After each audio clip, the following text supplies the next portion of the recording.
Hello friends, welcome to middle class family. మీ Mary Sunkara. ఎలా ఉన్నారు? అందరు బాగున్నారా? నేనైతే చాలా బాగున్నానండి. మీరంతా బాగుండాలని మనస్ఫూర్తిగా కోరుకుంటున్నాను. ఈరోజు వ్లాగ్లో అయితే మిరియాల రసం మీతో షేర్ చేసుకుంటూ ఉన్నానండి. అలాగే కొన్ని వస్తువులు అనమాట మా ఇంట్లోకి తెచ్చుకున్నాము. మేము కొత్తగా ఇప్పుడు అద్దె ఇంట్లోకి వచ్చాం కదండి. చిన్న హౌస్ నుంచి పెద్ద హౌస్కి వచ్చేసామన్నమాట. పెద్ద హౌస్కి దానికి తగ్గట్టుగా ఏవి వస్తువులు అయితే బాగుంటాయో అవి మేము సెలెక్ట్ చేసుకొని తీసుకున్నాము. అవి మీతో షేర్ చేసుకుంటాను. వ్లాగ్ కనుక నచ్చినట్లయితే ఖచ్చితంగా లైక్ చేయండి. ఫస్ట్ అయితే ఇక్కడ నేను మిరియాల రసం అనేది చేస్తూ ఉన్నానండి. ఫస్ట్ నేను మిరియాల రసానికి కావాల్సిన ఇంగ్రీడియంట్స్ అనేవి ఇక్కడ చూపిస్తూ ఉన్నాను. టమోటాలు ఒక 3 తీసుకున్నానండి. పండు అనమాట, మీడియం సైజువి పండువి టమోటాలు తీసుకున్నాను. కరివేపాకు ఒక 4 రెమ్మల వరకు తీసుకున్నానండి. కొత్తిమీర వచ్చేసి ఒక గుప్పెడు తీసుకున్నాను. సాల్ట్ ఒక 1 స్పూన్ వరకు తీసుకొని అందులో వేసేసానండి. వేసేసి అవి పక్కన పెట్టేసుకున్నాను. నేను పక్కన పెట్టేసుకున్న తర్వాత మనకు మిరియాల రసానికి కావాల్సింది స్టార్టింగ్ అయితే మిరియాలే కాబట్టి మిరియాలు వచ్చేసి ఒక 2 టేబుల్ స్పూన్ వరకు తీసుకున్నానండి. ఒక 1 స్పూన్ వరకు జీలకర్ర తీసుకున్నాను. 1 టేబుల్ స్పూన్ వరకు జీలకర్ర. అంటే ఇవి డబల్ తీసుకుంటే ఇవి సింగిల్ అనమాట. 2 స్పూన్లు మిరియాలు తీసుకుంటే 1 స్పూను జీలకర్ర. ఇక్కడైతే నేను వచ్చేసి 2 టేబుల్ స్పూన్లు మిరియాలు తీసుకున్నాను. 1 టేబుల్ స్పూన్ వచ్చేసి జీలకర్ర తీసుకున్నానండి. తీసుకొని అవి దోరగా వేయించుకోవాలి. కొంచెం మాడకూడదు అనమాట. చాలా దోరగా ఒక 1 మినిట్ వేడి అలా తగలాలి. అంటే మనకి దంచుకుంటే పౌడర్ రావాలి అనమాట. ఆ విధంగా వచ్చేదాకా మనము మాడిపోకుండా మనము ఈ జీలకర్ర మిరియాలు అనేది వేయించుకోవాలి. వేయించుకొని అవి తీసి పక్కన పెట్టేసుకోవాలండి. అవి చల్లారిన తర్వాత వచ్చేసి మంచిగా వాటిని పౌడర్ చేసుకోవాలి. అంటే మనకి రోల్ ఉంటుంది కదా, అందులో దంచుకోవాలండి. మిక్సీ ఉన్నా కూడా పర్వాలేదు, మిక్సీలో కొంచెం బరకగా ఉంటే చాలన్నమాట. ఇక్కడ నేనైతే ఒక 5 వెల్లుల్లిపాయలు అనేటివి తీసుకున్నానండి. ఫస్ట్ వచ్చేసి జీలకర్ర మిరియాలు దంచేసాను బాగా. ఇక్కడ నేను చపాతీ చేసుకుంటాను కదా, ఆ కర్రతో గ్లాసులో వేసి దంచుకుంటూ ఉన్నాను. ఎందుకంటే ఇంకా మా ఇంట్లో రోల్ లేదు కాబట్టి నేను ఈ విధంగా ప్రాసెస్ చేస్తూ ఉన్నాను. మిక్సీలో నేను చేయట్లేదండి. ఇలా చేస్తే టేస్ట్ చాలా బాగుంటుందండి. చాలా బాగుంటుంది మిక్సీలో కన్నా కూడా. అందుకనేసి నేను ఇలా ట్రై చేశాను. ఆ తర్వాత వచ్చేసి వెల్లుల్లిపాయలు ఒక 5 వేసుకొని మంచిగా దంచేసుకున్నానండి. మిరియాలు జీలకర్ర కొంచెం బరక ఉంటే చాలు. ఆ తర్వాత వెల్లుల్లిపాయలు మంచిగా దంచుకోవాలి. అందులో వేసి దంచేసి ఆ పౌడర్ని ఇక్కడ టమోటాలు ఉంటాయి కదండి, టమోటాలు, కరివేపాకు, కొత్తిమీర వీటిల్లో వేసి ఆ పౌడర్తో సహా మంచిగా కలిపేసుకోవాలన్నమాట. మంచిగా మిక్స్ చేసుకోవాలి మెత్తగా. టమోటాల రసం అంతా అందులోకి వచ్చేసేయండి. టమోటాల రసము అలాగే కొత్తిమీర, కరివేపాకు అవన్నీ మెత్తగా మనం మంచిగా కలిపేసుకొని తర్వాత మళ్ళీ అందులోకి ఒక 1.5 గ్లాస్ వరకు వాటర్ అయితే వేసుకొని మళ్ళీ ఒకసారి మంచిగా మిక్స్ చేసుకోండి. ఒకవేళ ఏమన్నా టమోటాలో ఉండే రసం కానీ కరివేపాకు, కొత్తిమీర అవన్నీ మంచిగా కలిపేసుకోవాలన్నమాట. చేతులతో మంచిగా కలిపితే అందులో నుంచి మనకి ఆ స్మెల్ కానీ ఆ అరోమా కానీ అందులో ఉండే పోషకాలన్నీ ఆ వాటర్లోకి వచ్చేస్తాయన్నమాట. ఆ తర్వాత అది తీసి మనం పక్కన పెట్టేసుకోవాలండి. పక్కన పెట్టేసుకొని మనం రసం చేసుకునే ముందే అంటే స్టార్టింగ్లోనే మనము పెద్ద నిమ్మకాయ సైజ్ అంతా చింతపండు అండి తీసుకోవాలి. అంటే పెద్ద నిమ్మకాయ సైజ్ అంతా చింతపండు బాగా చేత్తో ప్రెస్ చేస్తే పెద్ద నిమ్మకాయ సైజ్ అంతా చింతపండు వస్తుంది కదా, అంత. మీకు క్వాంటిటీ సరిపోదు అనుకుంటే 2 నిమ్మకాయల సైజ్ అంతా చింతపండు తీసుకోండి. 2 నిమ్మకాయల సైజ్ అంతా చింతపండు తీసుకొని వాటర్లో మంచిగా నానబెట్టేసి అది సపరేట్గా మంచిగా కలిపేసి దాని నుంచి జ్యూస్ అయితే తీసుకోవాలండి. ఇక్కడ నేనైతే 1.5 గ్లాస్ వాటర్ వరకు తీసుకున్నాను. అందులోకి నానబెట్టేశాను. చింతపండు ఒక బాగా పెద్ద సైజు నిమ్మకాయ అంత చింతపండు తీసుకొని అందులో ఒక 1.5 గ్లాస్ వాటర్ అయితే తీసుకున్నాను. తీసుకొని మంచిగా రసం అంతా తీసుకొని మనం టమోటాలు కొత్తిమీర అవి కలిపేసి పెట్టుకున్నాం కదండి వాటరు, ఆ వాటర్లో వేసుకోవాలన్నమాట ఈ చింతపండు రసాన్ని కూడాను. ఆ తర్వాత వచ్చేసి ఇంకా మనం కొంచెం తొక్కు ఉంటుంది కదా, ఆ తొక్కలో కూడా ఒక 1 గ్లాస్ వరకు వాటర్ తీసుకోండి. తీసుకొని అందులో ఉండే జ్యూస్ అంతా మళ్ళీ ఒకసారి ప్రెస్ చేసినారంటే అందులో ఉండే జ్యూస్ అంతా వచ్చేస్తుంది అనమాట. అవి మనం టమోటాలు కొత్తిమీర కలిపేసుకున్నాం కదా, ఆ బౌల్లో వేసేసుకోవాలన్నమాట.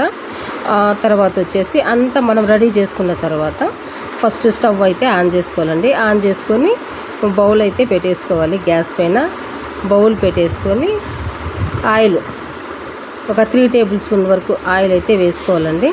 ఆయిల్ వేసుకున్న తర్వాత ఆయిల్ హీట్ అయిన తర్వాత వచ్చేసి మనకి ఆవాలు ఒక 1 స్పూను, జీలకర్ర ఒక 1 స్పూను, మిరపకాయలు ఒక 5-6 రెమ్మల వరకు తుంచి వేసుకోవాలండి. వీలైతే మీరు ఇంగువ కూడా వేసుకోవచ్చు అనమాట. నేనైతే ఇక్కడ వేయలేదు ఇంగువ అయితే. వెంటనే మనకు ఆయిల్ హీట్ అయిన తర్వాత అవి వేసిన వెంటనే చిటపట్లాడతాయి కదండి, వెంటనే మనం తయారు చేసుకున్న ఈ టమోటాలు ఉంటాయి కదా, అవి పిప్పి ఏం తీయకూడదండి. టమోటాల పిప్పి ఉంటుంది కదా, కొత్తిమీర అవి ఎంతను అవి మాత్రం తీయకూడదు అనమాట. చింతపండు పిప్పి మాత్రమే తీసి మనం పక్కన వేసేయాలి. మిగతాదంతా అలాగే ఉండాలన్నమాట. కొత్తిమీర, కరివేపాకు, టమోటాలు ఇవంతా ఉంటాయి కదా, అవంతా అలాగే ఉండాలన్నమాట. మనము తిరగబాతు వేసుకొని ఆ టమోటా రసం అంతా అందులో వేసేసుకొని మూత పెట్టేసి ఒక 5 మినిట్స్ వరకు అండి. అందులో మనం ఒక 1 టేబుల్ స్పూన్ వరకు సాల్ట్ కూడా వేసుకోవాలండి. సాల్ట్ వేసుకొని మిక్స్ చేసుకొని మూత పెట్టేసేయాలండి. మూత పెట్టేసి స్లో ఫ్లేమ్లోనే ఉడికించుకోవాలి. ఒక 5 మినిట్స్ తర్వాత మూత తీస్తే మనకి ఈ విధంగా బబుల్స్ లాగా వచ్చేస్తూ ఉంటుందంటే పైకి అంటే పొంగులాగా వస్తుంది అనమాట, నొరగలాగా వచ్చేస్తుంది. అప్పుడు మనం దగ్గరే ఉండి ఎక్కువగా అది తొరలకుండా మనం దగ్గరే ఉండి కొంచెం అక్కడక్కడ కొంచెం వాటర్ తేలిన తర్వాత ఆఫ్ చేసేయాలన్నమాట స్టవ్. చూసారు కదా నేను ఎలా స్టవ్ ఆఫ్ చేసేసాను. నేను ఎలా అయితే రసం పైన ఎక్కువ తొరలకుండా కొంచెం పొంగులాగా వచ్చినప్పుడు మనం స్టవ్ ఆఫ్ చేసుకున్నాము అంటే మనకి కరెక్ట్గా రుచి అయితే వచ్చేస్తుందండి. అంత బాగుంటుందన్నమాట ఈ రసం అనేది. ఖచ్చితంగా ట్రై చేయండి. ఈ రసము మా పిన్ని చేస్తుందండి, చాలా బాగా చేస్తుంది. అలాగే మా పిన్ని ఫ్రెండ్స్ కూడా ఇలాగే చేస్తూ ఉంటారు. కానీ మా పిన్ని చేసేటప్పుడు చూడలేదు, కానీ టేస్ట్ అయితే మాత్రం బాగుంటుందనేసి చూశాను. కానీ మా పిన్ని వాళ్ళ ఫ్రెండ్స్ చేసేటప్పుడు మాత్రం చూశానండి ఈ ప్రాసెస్ అయితే. కానీ నేను చేసేటప్పుడు ఈ టేస్ట్ అనేది ఎప్పుడూ రాలేదు నాకు. ఎప్పుడైతే మా పిన్ని వాళ్ళ ఫ్రెండ్ చేసే ప్రాసెస్లో చూసి అది గుర్తు తెచ్చుకొని చేశాను, అప్పుడు నాకు ఆ టేస్ట్ వచ్చిందనమాట. మీరు కూడా ఎప్పుడు మీరు ట్రై చేసినా కూడా మీకు ఆ టేస్ట్ మాకు రాలేదు అని అనుకుంటున్నారు, అలాంటి వాళ్ళంతా ఈ ప్రాసెస్ అయితే ట్రై చేయండి. ఖచ్చితంగా మీకు మిరియాల రసం అనేది టేస్ట్ అయితే చాలా బాగా తెలుస్తుందండి. మరి మీకు నచ్చిందని అనుకుంటున్నాను. నచ్చితే ఖచ్చితంగా ట్రై చేయండి, లైక్ చేయండి, మీ ఫ్రెండ్స్కి మీ బంధువులకి షేర్ చేయండి. మనకి రసం అయితే రెడీ అయిపోయింది అంతే. ఇది చల్లారింది అనుకోండి ఇంకా చాలా టేస్ట్ అనమాట. ఈ మిరియాల రసం అనేది చల్లారితే ఇంకా చాలా టేస్టీగా ఉంటుంది. మరుసటి రోజుకి ఇంకా బాగుంటుందండి ఈ రసం అనేది, అంత బాగుంటుంది. ఖచ్చితంగా అయితే ట్రై చేయండి. ఇంకా ఇక్కడైతే మేము ఇల్లు షిఫ్ట్ చేసామన్నాం కదా, ఇది ముందు రోజు మేము ఇక్కడికి సామాన్ తీసుకొని వచ్చిన మరుసటి రోజు అండి. కొంత సామాన్ అయితే లోపలికి వెళ్ళిపోయింది, ఇంకొంత సామాన్ వచ్చేసి బయట ఉండిపోయిందండి. ఇంకా సోఫాలు అయితే తెచ్చేసాం మేమైతే మరుసటి రోజు అనమాట. సోఫాలు తెస్తే మా పాప వచ్చేసి ఎలా వేయాలి, ఇది ఎలా ఫిక్స్ చేయాలనేసి తను అవి చేస్తూ ఉందన్నమాట. ఆ తర్వాత రోజైతే ఇది ఇంకా అదంతా ప్రాసెస్ అంతా జరుగుతూనే ఉందండి మాకైతే. అవి ఎలా సర్దుకోవాలి, ఎక్కడ పెట్టుకోవాలి వస్తువులు అట్లా జరిగిపోతుందనమాట. ఇది ఇంకా నిన్నటి రోజు అండి. నిన్న వచ్చేసి మేము క్యారమ్ బోర్డ్ ఆడుతూ ఉన్నామట కొంచెం పీస్ఫుల్గా.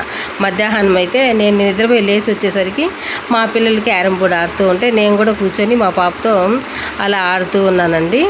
ఇంకా ఇది మార్నింగ్ అండి. ఇది మార్నింగ్ 8:30కి అనమాట. నిన్న ఫ్యాన్లు అయితే తీసుకొని వచ్చేసారు మన ఇంటి దగ్గర నుంచి, మొన్న తీసుకొచ్చేసారండి. నిన్న అంతా మా బాబు ఇట్లా క్లీన్ చేస్తూ ఉన్నారు. ఇంకా మేము షిఫ్ట్ అయిన హౌస్లో అయితే ఫ్యాన్లు కొంచెం లైట్గా తిరుగుతున్నాయి అని, ఇవి మావి కొత్తవండి, ఇవి బాగా తిరుగుతాయి ఫ్యాన్లు. ఇంకా ట్యూషన్ పిల్లలు వస్తూ ఉంటారు కదా, వాళ్ళకైతే చెమటలు అట్లే పోస్తూ ఉన్నాయండి. అందుకనేసి ఇంకా ఇవి పెట్టేద్దామనేసి మా బాబు అయితే క్లీన్ చేస్తూ ఉన్నారు. నేను అక్కడ క్లీన్ చేసినా కూడా అండి, అది చాలా నల్లగా అయిపోయినాయి అనమాట. ఆ ఫ్యాన్లు అయితే బొగ్గులాగా అయిపోయాయండి. ఇంకా మా బాబు మంచిగా వాటర్ పోసేసి వాటిని బ్రష్తో మంచిగా క్లీన్ చేస్తూ ఉన్నాడండి. క్లీన్ చేస్తూ ఉన్నారు. నేనైతే ఇట్లా ఇంకా హౌస్ చూపిస్తూ ఉన్నాను. నేను ఏమేమి వస్తువులు తీసుకున్నాను ఏంటనేది చెప్పాను కదా. ఇక్కడ మా పాప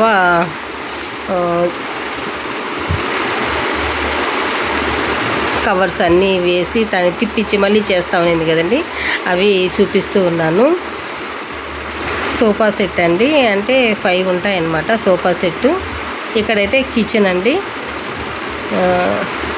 ఇంకా సర్దలేదు ఇవంతాను, కొంచెం మనకి అవసరం ఎంతవరకు అవసరమో అవి మాత్రమే కిచెన్లో పెట్టుకుందాము, మిగతావన్నీ బెడ్రూమ్లో కబోర్డ్లో పెట్టేద్దాము అనేసి నేనైతే కొంచెం స్లోగానే సర్దుకుందాంలే అనేసి ఏదో అవసరానికి తగ్గట్టుగా కొంచెం ఇవి అడ్డాలుగా ఉంటే పైన తీసి పెట్టేశానండి. అదనమాట. సోఫా సెట్ అయితే చూసారు కదా, అదే తెచ్చుకున్నామండి మేము. ఈ ఇంటికి తగ్గట్టుగా ఎలా ఉంటే బాగుంటుంది అనేసి సెలెక్ట్ చేసుకొని సోఫా సెట్ అయితే తీసుకున్నాము. టీపాయ్ అయితే అది సపరేట్ అండి, ఇవి సపరేటు అది సపరేట్ అనమాట. టీపాయ్ దీనికి తగ్గట్టుగా టీపాయ్ ఎలా ఉంటే బాగుంటుంది అనేసి నేను టీపాయ్ అయితే అలా తీసుకున్నాను. మీకు నచ్చిందని అనుకుంటున్నాను. వ్లాగ్ కనుక నచ్చినట్లయితే ఖచ్చితంగా లైక్ చేయండి, షేర్ చేయండి, సబ్స్క్రైబ్ చేసుకోండి. బెల్ ఐకాన్ క్లిక్ చేసి ఆల్ అని సింబల్ క్లిక్ చేశారంటే నా నోటిఫికేషన్స్ మీ వరకు వచ్చేస్తాయండి. వీడియో చూసినందుకు థ్యాంక్ యూ అండి.